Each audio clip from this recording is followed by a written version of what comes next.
आओ वेलकम बच्चों। तो स्टार्ट करेंगे सॉल्व करना प्रॉब्लम सेट नंबर 6।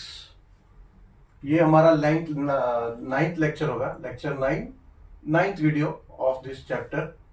और हमने 8 वीडियोस हमारे इस चैप्टर के हो चुके हैं, ठीक है, जिसमें 6 पॉइंट प्रैक्टिस सेट नंबर 6.1 के कॉन्सेप्ट है और 6.1 सॉल्व किया हमने प्रैक्टिस सेट। उसके बाद एक कॉन्सेप्ट 6.2 का है and then we solve 6.2 also we solve then. ऐसे हमारे 8 लेक्चर्स हो चुका है, so this will be the 9th lecture.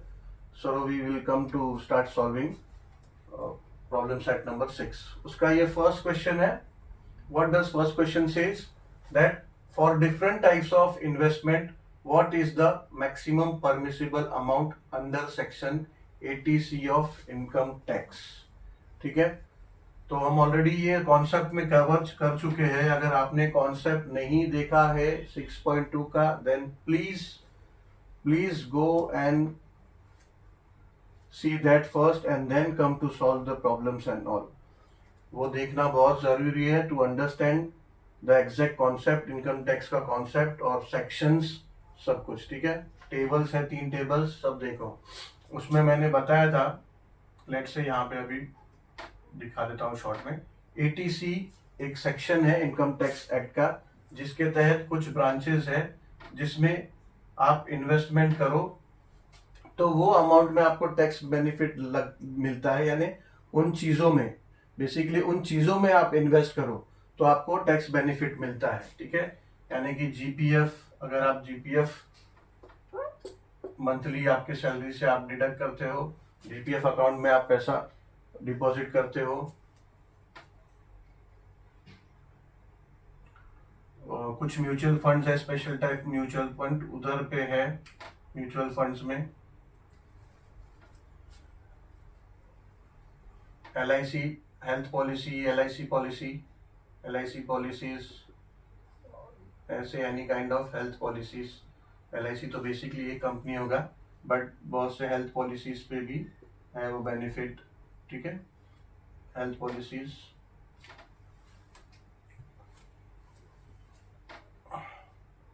Postal investment in postal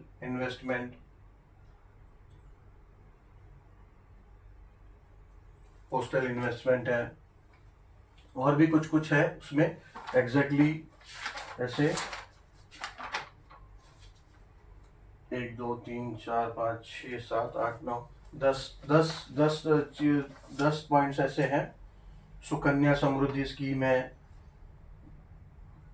housing loan. हाँ, हाउसिंग लोन, अगर हाउसिंग लोन का आपका ईएमआई जाता है तो ये वो ईएमआई से आपको टैक्स बेनिफिट मिलता है। बट टोटल ऐसे तो कोई भी अपना पैसा बचा लेगा, वो उसमें कोई भी अमाउंट वो ये करेगा तो, but maximum amount permissible in this section is 1.5 lakhs, यानी 1,50,000।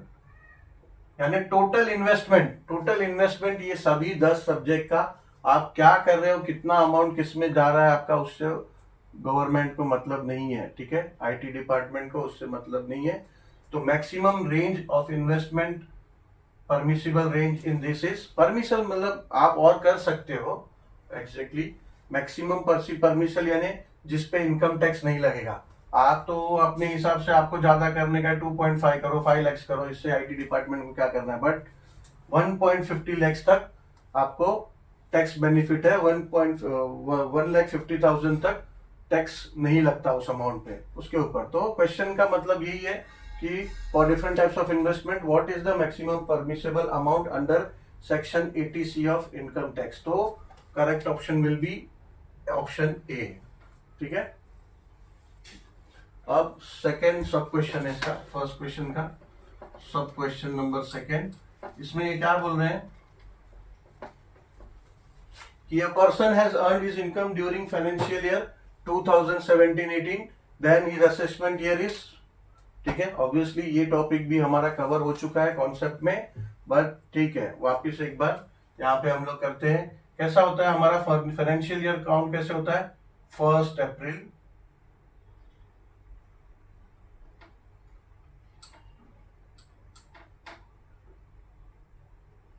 अप्रैल टू 31 मार्च, ये हमारा फाइनेंशियल ईयर। एग्जैक्टली हम कैलेंडर से फाइनेंशियल ईयर कैलकुलेट नहीं करते हैं, हम 1 अप्रैल से नेक्स्ट ईयर का 31 मार्च। तो फाइनेंशियल ईयर अगर समझो ये है तो 2017 का 1 अप्रैल से ये 2018 का 31 मार्च तक ये फाइनेंशियल ईयर होता है। This become the financial year. तो इसका असेसमेंट यानी इसका कैलकुलेशन, और जो इनको इनकम टैक्स भरना आएगा, ठीक है, और पर्सन whomsoever, उसमें खाली पर्सन दिया है तो इनको भरना होगा, इनका कैलकुलेशन होगा। तो इनका असेसमेंट ईयर क्या होगा? असेसमेंट ईयर उनका होगा 2018 टू 2019, ठीक है, यानी 1 अप्रैल